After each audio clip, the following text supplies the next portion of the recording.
Сәлеметсіздер ме көрермендерім? Тіліңіз денсаулығыңыздан хабар беретінін білесіз бе? Бүгінгі видеом осы сұраққа жауап болмақ. Алдымен денсаулыққа пайдалы қызықты видеоларымды өткізіп алмас үшін каналыма тіркеліп, лайк басып қойыңыз. Тіліңіздің жағдайы бауыр мен басқа да органдардың саулығы туралы айтылады. Дәрігерлер кез келген аурудың алғашқы белгісі тілде көрініс беретінін айтады.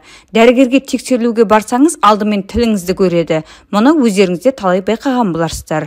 Өйткені бауыр, асқазан, ас қорыту, жүйке ауруларын тілдегі дақ арқылы анықтауға болады. Сонымен тілдегі түрлі дақтар қандай аурудың сипаттамасы екенін біліп көрейік. Америкалық ғалымдар тіс пен қызыл иектің саулығы бас ауруы мен қарттыққа айтарлықтай кері әсер ететінін анықтапты. Олардың айтуынша, нашар тіс пен қабынған қызыл иек қартайғанда ақыл-естің кемуіне әкеледі екен. Тілдегі сұр түсті дақ асқазан ішек жолдарының ауыратынын білдіреді. Одан бөлек құлақ, тамақ, мұрын ауруларының сыр бергенін айтады.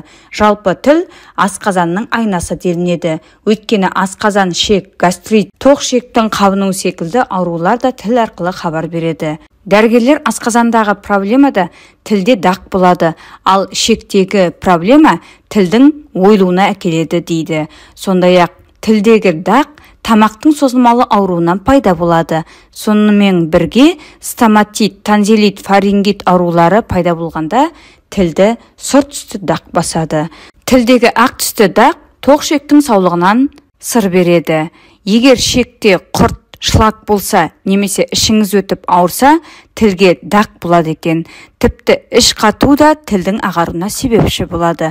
Сонымен қатар, бауырдың да жұмысының нашарлағанын білдіреді. Ал тіс түбірінің жағдайы тоқ ішек пен бүйректің саулығынан хабар береді. Егер тіліңіздің үсті емес, жан жағы ағаратын болса, онда тыныс жолдарын тексерткеніңіз жөн. Тыныс алу жолдары сыр бере бастаған кезде тілді ағартады. Тілдегі карта тәрізді дақ тіл ауруын білдіреді.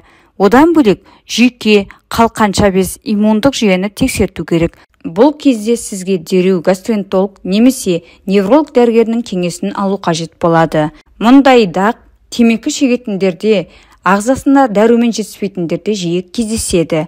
Тілдегі қоңыр түсті дақ ағза Б тобындағы дәруменге тапшы болғанда пайда болады. Оған қоса тілдері тілімденеді. Тілдегі қызыл немесе ашық қызыл түсті дақ қан тамырлар жүйесі мен тыныс алу жүйесінің ауруға шалдыққанын білдіреді. Сонымен қатар, ағзаның қабынғанынан да дерек береді.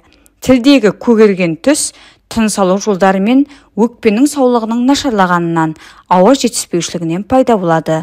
Тілдегі қара дақ ас қорыту жолдарының жұмысының нашарлағанын білдіреді. Оған қоса, өт қабы, ұйқы безінің жұмысының бұзылғанын айқындайды. Егер ағзада қышқыл көбейсе де, тілде қара дақ басады. Тілдегі сары немесе қоңыр түсті дақ бауыр және қалқанша без ауруынан дерек береді.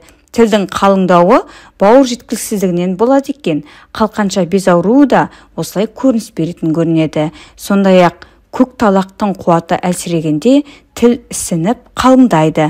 Тілдің жіңішкеруі қан ауруларынан хабар береді. Сонымен қатар, ағза минералдар мен нәрлі заттар жетіспегенде, ішектің жұмысы бұзылғанда, онкологиялық ауруға шалдыққанда тіл жіңішкеріп қалады. Тілдің созылуы жүрек қан тамыр ауруларынан дерек береді.